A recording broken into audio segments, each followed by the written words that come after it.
Once upon a time, there was a quote-unquote normal family with 2 healthy daughters.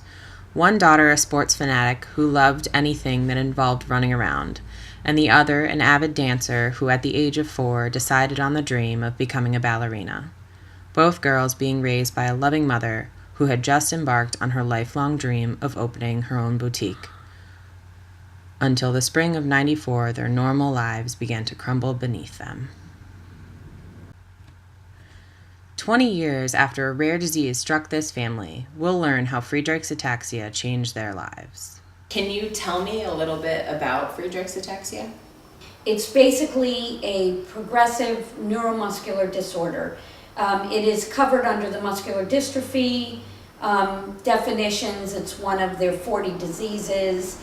But it's basically a recessive genetic disorder, which means each parent has to carry a recessive gene.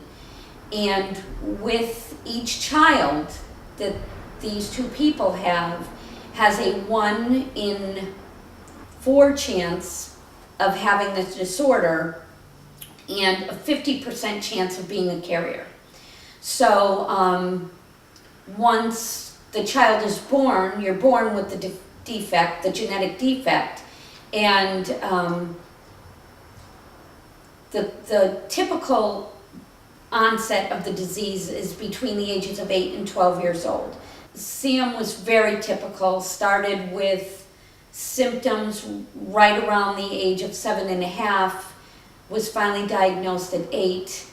Alex was diagnosed when she was about 6. Her symptoms are more severe. Her gene repeat is also higher than Sam's, which there is some correlation.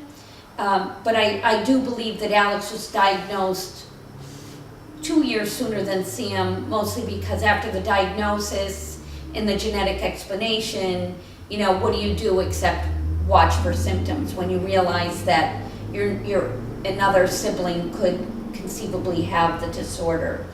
What events led up to diagnosis? I started noticing some very slight difficulties Sam would have while playing soccer. I started to notice that her running was getting a little different than the other kids she would be playing soccer with. And then finally one day Sam came home from her karate class and said that something very unusual had happened while they were doing an exercise. And it was an exercise where they had to close their eyes. And Sam reported that when she closed her eyes, she fell over, which at the time I didn't realize, but when you're already having a balance problem, if you take away anything like your eyesight, it becomes nearly impossible to balance. I started by going to a neurologist that Sam had already been seeing, and when we went to see him, he pretty much felt that I was bored, which I'm never bored, but and I had too much time on my hands, I think he said, and he basically said that I was crazy and should consider seeing a therapist. Crazy. How did you react to that? How did that make you feel? There wasn't an opportunity to really respond to him directly. He was so definite in his assumption and arrogant in his attitude. But I didn't have an opportunity. When I left, I was a little angry. I was disappointed. I immediately started to second guess myself. However, knowing that there was already a standing appointment at Yale, I felt at ease knowing that there would, be an opportunity for a second professional opinion, and so I felt comforted by that. How have you had to adapt living with Friedreich's ataxia? Well, I would say I've had to adapt in a few different ways. But I would say the biggest kind of adaptation I got was my service dog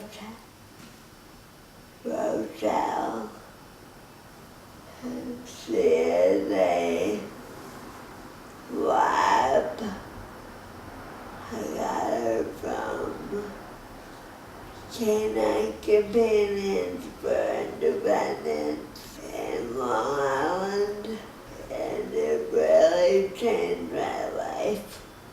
So this is Rochelle. Okay. I've had her for about 4 years. She okay. She has made my life a lot better. The fact that she does certain things that I'm unable to do, like she'll pick up anything off the ground, she'll open and close doors. She turns on and off lights. And the best part is she's like a very good companion for me. What major effects do you experience with Friedreich's ataxia? Well, of course, the fine motor is a giant one. Like you lose fine motor progressively because the diagnosis is, or the Friedreich's ataxia is progressive, so you lose that slowly but surely, which I think is a major negative about this.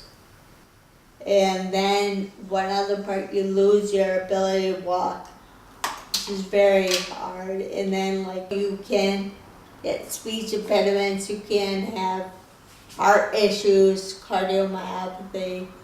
I've had many friends pass away from blood clots and heart failure. Now we're talking like kids like 26, 25 that have passed away. Even I had a friend pass away of 19. For more information and to donate, please visit www.curefa.org.